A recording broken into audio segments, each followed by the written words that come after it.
Il existe un silence que tout le monde ne connaît pas. Un silence intérieur, celui que l'on ressent quand on est entouré, mais jamais vraiment compris, quand on avance parmi les autres, mais avec l'impression constante de marcher à un autre rythme. Si tu es ici, c'est peut-être parce que, depuis longtemps, quelque chose en toi refuse de se fondre dans la foule. Tu observes, tu ressens, tu réfléchis plus profondément. Et parfois, tu t'es demandé pourquoi vivre comme tout le monde te semblait impossible. Presque contraire à ce que tu es, ce malaise, ce décalage. Il ne fait pas de toi quelqu'un de faible, il ne fait pas de toi quelqu'un d'instable. Il révèle simplement une profondeur que peu de gens prennent le temps d'explorer. Ici, Dieu n'est pas une idée lointaine. Il n'est pas un concept abstrait, ni une simple croyance héritée. Il est présent, attentif, intentionnel. Il voit les questions que tu n'oses pas formuler. Il entend les pensées que tu gardes pour toi. Et surtout, il connaît cette tension intérieure que tu n'as jamais su expliquer avec des mots. Ce message n'est pas là pour te juger. Il n'est pas là pour te pousser, ni pour te forcer. Il est là pour t'inviter à t'arrêter un instant et à écouter ce qui se passe en toi. Parce que parfois, ce n'est pas le monde qui est trop bruyant, c'est l'âme qui commence à s'éveiller. Avant d'aller plus loin, prends un instant pour t'engager consciemment dans ce moment. Si ce contenu résonne déjà en toi, abonne-toi maintenant. Et écris en commentaire « Je m'élève ». Ce mot n'est pas symbolique, il est une décision. Écrire, ce n'est pas anodin. L'écriture engage l'âme, elle marque un passage intérieur, même silencieux, même discret. En écrivant ces mots, tu ne fais pas qu'interagir avec une vidéo. Tu reconnais quelque chose en toi, tu ouvres un espace, et dans cet espace, Dieu agit souvent plus profondément qu'on ne l'imagine. 1. Le sentiment d'être différent n'est pas une anomalie. Il y a des personnes qui ont grandi avec une sensation difficile à expliquer. Celle de ne jamais être totalement à leur place. Pas parce qu'elles rejettent les autres, mais parce qu'au fond d'elles-mêmes, quelque chose ne s'accorde pas avec la superficialité. Le bruit constant, les chemins trop simples. Si tu t'es toujours senti à part, ce n'est pas un hasard, ce n'est pas une erreur de parcours, ni un défaut de caractère. C'est souvent le signe d'une sensibilité plus profonde, d'un regard intérieur qui perçoit ce que beaucoup traversent sans jamais le voir. L'isolement spirituel n'est pas toujours une solitude imposée. Parfois, c'est une mise à distance nécessaire, une étape silencieuse où l'âme apprend à écouter avant de parler, à observer avant d'agir. Tu as peut-être souvent eu l'impression que les conversations ordinaires t'épuisaient, que les ambitions communes te laissaient vide, que les distractions ne comblaient rien. Cela ne signifie pas que tu es trop ou pas assez. Cela signifie que ta profondeur réclame autre chose. Beaucoup essaient de corriger cette différence, de la masquer, de se forcer à rentrer dans un moule qui ne leur correspond pas. Mais la vérité est simple. Ce que tu as pris pour un décalage est en réalité une capacité à ressentir plus finement, à chercher du sens, à pressentir qu'il existe une dimension plus élevée que ce que l'on te propose habituellement. La différence n'est pas une anomalie, elle est souvent le premier signe d'un appel intérieur. Dieu n'a jamais créé les âmes profondes pour qu'elles se perdent dans la foule. Il les façonne avec lenteur, avec précision, parce qu'elles sont appelées à comprendre avant de suivre, à ressentir avant d'agir. Ce chemin peut sembler solitaire, mais il est porteur de clarté. Ce que tu vis n'est pas un rejet, c'est une préparation. Si ces mots mettent enfin des phrases sur ce que tu portes depuis longtemps, reconnais-le, non pas à haute voix, mais par un acte simple et conscient. Écris en commentaire « Je comprends ». Ce geste n'est pas anodin. Il marque le moment où tu admets que ton âme savait déjà ce que ton esprit commence seulement à accepter. 2. Dieu voit ce que les autres n'ont jamais vu. Il y a une chose que beaucoup découvrent trop tard. Le regard des autres est souvent limité à ce qui se montre, à ce qui s'explique, à ce qui crie fort. Mais Dieu, lui, ne regarde pas ainsi. Il voit au-delà des apparences, au-delà des silences, au-delà de ce que tu as appris à dissimuler pour continuer d'avancer. Là où certains n'ont vu qu'un calme étrange, Dieu a vu des batailles intérieures. Là où d'autres ont interprété ton retrait comme de l'indifférence, Dieu a reconnu une profondeur en formation. Il n'a jamais ignoré les larmes que tu as essuyées sans témoin, les questions que tu n'as jamais osé poser à voix haute, les moments où tu t'es demandé si quelqu'un, quelque part, comprenait réellement ce que tu portais. Chaque silence a été entendu. Chaque soupir a été compté. Rien n'a été perdu. Rien n'a été effacé. Même quand tu pensais avancer seul, même quand tu avais l'impression que personne ne remarquait tes efforts invisibles, Dieu regardait avec une attention constante et précise. Tu as peut-être cru, à force, que ton chemin passait inaperçu, que ta fidélité discrète, ta patience, ta retenue ne comptent pas vraiment. Mais ce que le monde ne remarque pas attire souvent le regard divin. Dieu n'est pas impressionné par le bruit. Il est attentif à la sincérité. Et cette sincérité, il l'a vue en toi depuis longtemps. Laisse cette vérité descendre doucement. Tu n'as jamais été invisible. Pas un seul instant. Même dans tes doutes, même dans tes hésitations, même dans tes reculs apparents. Être vu par Dieu n'est pas une exposition, c'est une reconnaissance. Une reconnaissance silencieuse, mais profonde, qui donne du sens à ce que tu as traversé. Si tu acceptes cette réalité, si ton cœur est prêt à être reconnu tel qu'il est, sans masque ni justification, alors pose cet acte simple. Tape en commentaire. Je suis vu. En l'écrivant, tu consens à ne plus te considérer comme oublié, mais comme pleinement regardé par Dieu. 2. Dieu voit ce que les autres n'ont jamais vu. Il y a des regards qui passent sans vraiment voir. Et il y a le regard de Dieu, qui ne manque jamais l'essentiel. Les autres ont peut-être perçu tes silences comme de la distance, tes hésitations comme de la faiblesse, ton retrait comme un manque d'intérêt. Dieu, lui, a vu ce qui se jouait à l'intérieur. Il a vu les combats menés sans témoin, les décisions prises dans le secret, la fidélité maintenue quand personne n'applaudissait. Là où le monde s'arrête à l'apparence, Dieu pénètre l'intention. Il n'a jamais ignoré les larmes retenues pour ne pas inquiéter, celles versées tard, quand plus rien ne demandait à être expliqué. Il n'a jamais ignoré les questions qui tournaient en boucle dans ton esprit, celles que tu n'osais formuler ni aux autres, ni même à toi-même. Chaque soupir, chaque attente silencieuse, chaque pas fait malgré l'incertitude a été vu, enregistré, compris. Rien n'a été perdu. Rien n'a été négligé. Tu as peut-être cru que ton chemin se faisait dans l'ombre, que ta persévérance discrète n'avait pas de poids. Mais Dieu n'évalue pas selon les critères humains. Il ne cherche pas le bruit, il reconnaît la sincérité. Ce que tu as protégé dans le silence, il l'a honoré. Ce que tu as enduré sans te plaindre, il l'a compté. Et même lorsque tu doutais de ta propre valeur, son regard ne s'est jamais détourné. Laisse cette vérité s'installer, sans résistance, sans justification. Tu n'as jamais été invisible. Pas dans les moments de force, ni dans les moments de fragilité. Être vu par Dieu, ce n'est pas être exposé, c'est être reconnu dans ce que tu es vraiment, au-delà des rôles et des attentes. Si tu acceptes d'être reconnu par Dieu tel que tu es, sans masque ni peur, pose cet acte simple et conscient. Tape en commentaire. Je suis vu. En l'écrivant, tu affirmes que tu ne te considères plus comme oublié, mais pleinement regardé. 3. L'appel à l'élévation intérieure. Il y a un moment où l'âme comprend que rester au même endroit devient plus douloureux que le changement. Cet appel ne ressemble pas à une promesse de confort. Il ne vient pas flatter, ni rassurer immédiatement. Dieu n'appelle pas au confort, mais à la hauteur. Et la hauteur demande toujours un ajustement intérieur. Elle exige de quitter certaines habitudes, certaines pensées, parfois même certaines sécurités auxquelles on s'était attaché, sans s'en rendre compte. L'élévation n'est pas une fuite vers le haut. C'est une transformation en profondeur. Elle implique une responsabilité nouvelle, celle d'être conscient de ce que l'on porte, de ce que l'on nourrit, de ce que l'on accepte encore. Elle demande aussi une intimité plus sincère avec Dieu, un espace où l'on cesse de réciter pour commencer à dialoguer. Et surtout, elle apporte une clarté progressive, parfois dérangeante, parce qu'elle révèle ce qui ne peut plus rester tel quel. Cet appel peut troubler avant d'éclairer. Il dérange parce qu'il met en lumière les incohérences, les attachements inutiles, les peurs dissimulées.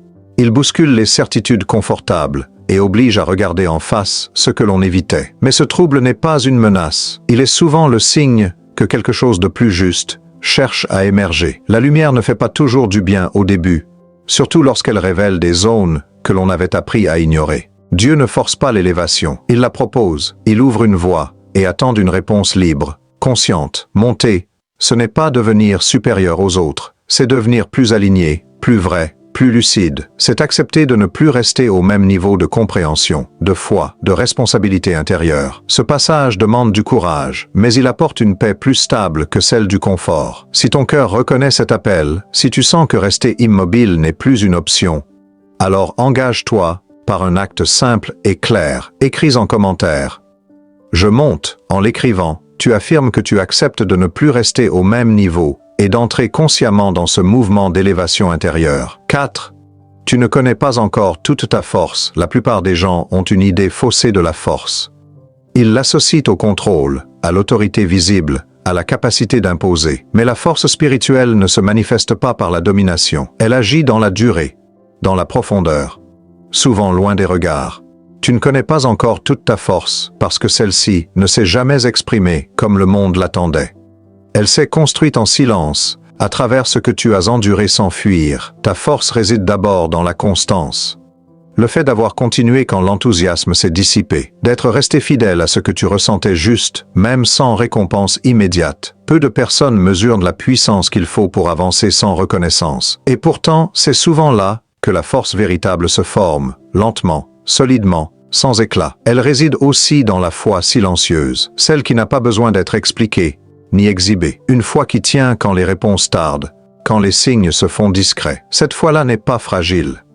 Elle est enracinée, elle permet de rester debout intérieurement, même lorsque l'extérieur semble instable. Dieu reconnaît cette foi parce qu'elle ne dépend pas des circonstances, mais de la confiance. Enfin, ta force se manifeste dans ta résistance intérieure. Tu as résisté à l'amertume, au découragement, à l'envie de tout abandonner. Tu as porté des poids que d'autres n'auraient pas supportés, non pas par orgueil, mais parce que quelque chose en toi refusait de céder. Cette résistance n'était pas une lutte contre le monde, mais une fidélité à ton âme. Ce qui t'a retenu jusqu'ici n'était pas un manque de force, mais une force encore contenue. Maintenant, il est temps de briser ce qui entrave son expression. Pose cet acte simple, mais intentionnel. Écris 777 en commentaire. En l'écrivant, tu déclares que ce qui te retenait n'a plus d'emprise et que ta force intérieure commence à se déployer librement. 5. Cet espace a été créé pour toi. Il existe des moments où le monde devient trop étroit pour ce que l'âme porte. Les paroles ordinaires ne suffisent plus, les explications rapides fatiguent, et le bruit ambiant empêche d'entendre l'essentiel. C'est souvent dans ces moments-là que Dieu crée des espaces. Pas toujours des lieux physiques, mais des instants précis, protégés, où le cœur peut enfin respirer. Cette vidéo n'est pas un simple contenu de plus. Elle est un espace sûr, intentionnel, ouvert pour que tu puisses t'y déposer sans avoir à te justifier. Dieu connaît le moment exact où l'âme a besoin d'être rejointe. Quand le monde devient trop étroit, il élargit l'intérieur. Il permet une pause, une respiration. Un lieu où la profondeur n'est pas un fardeau, mais une richesse. Ici, tu n'as pas besoin de te comparer, de prouver, ni de performer spirituellement. Tu peux simplement être présent, attentif, ouvert. Cet espace n'exige rien de toi, sinon l'honnêteté intérieure. Tu avais besoin d'entendre cela maintenant, pas plus tôt, pas plus tard. Maintenant, parce que quelque chose en toi arrive à saturation et réclame du sens, de la clarté, une direction plus juste. Dieu ne parle pas toujours dans le tumulte, il parle souvent dans ces espaces calmes, presque invisibles, où l'âme est enfin disposée à recevoir. Ce que tu entends ici n'est pas destiné à tout le monde, mais il t'est accessible, parce que ton cœur est prêt. Recevoir ne signifie pas comprendre immédiatement. Cela signifie faire confiance au mouvement intérieur qui s'opère. Accepter que quelque chose descende, s'installe, travaille en silence. Dieu agit souvent de cette manière, discrètement, mais profondément. Ce qui se passe en toi maintenant ne demande pas d'analyse, seulement une ouverture. Si tu acceptes ce qui descend vers toi, sans résistance ni peur, alors marque cet instant par un geste simple. Tape en commentaire « Je reçois ». En l'écrivant, tu reconnais que cet espace t'était nécessaire et que tu consens à accueillir ce que Dieu y dépose. 6. Être choisi ne signifie pas être au-dessus. Mais mis à part, il existe beaucoup de fantasmes autour de l'idée d'être choisi. Certains imaginent une supériorité, une protection permanente, une élévation sans effort. Mais la réalité est plus sobre, plus exigeante et surtout plus profonde. Être choisi ne signifie pas être au-dessus des autres. Cela signifie être mis à part pour un chemin qui ne ressemble pas à celui de la majorité, mis à part pour une responsabilité intérieure plus grande. Le choix implique d'abord l'exigence, une exigence envers soi-même, envers ses intentions, envers la cohérence entre ce que l'on croit et ce que l'on vit. Dieu ne choisit pas pour flatter l'ego, il choisit pour affiner. Cette exigence peut sembler lourde au début, car elle oblige à renoncer à certaines facilités, à certains compromis qui rassuraient. Mais elle apporte, avec le temps, une solidité intérieure que rien d'extérieur ne peut offrir. Le choix implique aussi la solitude, pas une solitude de rejet, mais une solitude de distinction. Il y a des chemins qui ne se parcourent qu'un pas en groupe, parce qu'ils demandent une écoute intérieure que le bruit collectif empêche. Tu as peut-être ressenti cette solitude sans la comprendre, sans pouvoir la nommer. Elle n'était pas une punition, elle était un espace de maturation, un lieu où ta profondeur pouvait se développer sans distraction. Enfin, être mis à part conduit à la profondeur. Une profondeur qui transforme la manière de voir, de comprendre, de ressentir. Ce n'est pas un privilège visible, c'est un travail intérieur constant. Mais cette profondeur donne accès à une paix plus stable, parce qu'elle repose sur l'alignement plutôt que sur l'approbation extérieure. Si tu acceptes que ton chemin soit unique, différent, parfois exigeant, mais porteur de sens, alors reconnais-le consciemment. Écris en commentaire. Mis à part. En l'écrivant, tu affirmes que tu acceptes ton chemin tel qu'il est, sans comparaison, sans regret, avec lucidité et engagement. 7. Tu es connu, même dans ce que tu caches. Il y a des parties de toi que personne ne connaît vraiment. Des luttes silencieuses, des pensées que tu n'as jamais confiées, des faiblesses que tu as appris à dissimuler pour continuer d'avancer sans être interrogé. Tu as construit des façades, non par hypocrisie, mais par nécessité, pour tenir, pour ne pas alourdir les autres, pour préserver ce qui restait de stabilité. Mais devant Dieu, aucune façade n'est nécessaire. Et surtout, aucune façade ne tient. Dieu connaît les luttes secrètes. Celles que tu portes quand le silence revient, quand la nuit s'installe, quand plus rien ne demande à être expliqué. Il connaît les contradictions, les hésitations, les moments où tu avances sans être sûr, simplement parce que tu refuses d'abandonner. Rien de ce que tu caches par peur ou par pudeur ne lui est étranger. Ce qui t'inquiète n'a jamais surpris Dieu. Ici, il n'y a rien à prouver, rien à justifier. Ce moment n'est pas un examen, c'est un espace de vérité. Tu peux laisser tomber les masques, même intérieurement. Être connu par Dieu ne signifie pas être exposé, mais être accueilli tel que tu es, sans condition. Ce regard-là ne condamne pas, il éclaire. Il n'accuse pas, il comprend. Écoute ces mots comme un murmure, presque un chuchotement. Tu n'as rien à cacher ici. Ce que tu es, avec tes forces et tes fragilités, est déjà connu. Et c'est précisément pour cela que tu es encore tenu, encore accompagné, encore guidé. La paix commence souvent là, dans l'instant où l'on cesse de fuir son propre regard intérieur. Si tu n'as plus besoin de te cacher, ni devant Dieu, ni devant toi-même, pose cet acte simple. Tape en commentaire. Il sait. En l'écrivant, tu reconnais que tes luttes ne te disqualifient pas et que tu acceptes d'être connu sans te protéger derrière des façades. 8. L'acceptation consciente de l'appel. Il arrive un moment où l'écoute ne suffit plus, où comprendre intérieurement devient insuffisant si aucune décision ne suit. Cet appel que tu ressens ne cherche pas à te presser, ni à te contraindre. Dieu ne force jamais. Il propose, il ouvre, il attend. Mais l'appel, lui, est réel. Et il demande une réponse consciente, même silencieuse, même simple. Tu as entendu, à travers ces mots, quelque chose qui dépasse une simple réflexion. Ce n'est pas une émotion passagère, ni une inspiration de plus. C'est une invitation à te positionner intérieurement. Accepter l'appel, ce n'est pas tout comprendre, ni tout maîtriser. C'est reconnaître que rester immobile n'est plus possible. C'est admettre que quelque chose en toi est prêt à avancer, même sans connaître tous les détails du chemin. Il y a une vérité que l'âme connaît avant l'esprit. On ne répond pas 2 fois au même appel, non pas parce que Dieu se retire, mais parce que chaque appel correspond à un moment précis, à une maturité, à une disponibilité intérieure. Quand ce moment passe, il laisse une trace, un souvenir, parfois un regret. Répondre maintenant, c'est honorer ce qui s'est préparé en toi à travers le temps, les épreuves, les silences. Accepter, ce n'est pas promettre la perfection, c'est consentir au mouvement. Dire oui à l'appel, c'est permettre à Dieu d'agir plus librement dans les zones que tu protégeais encore.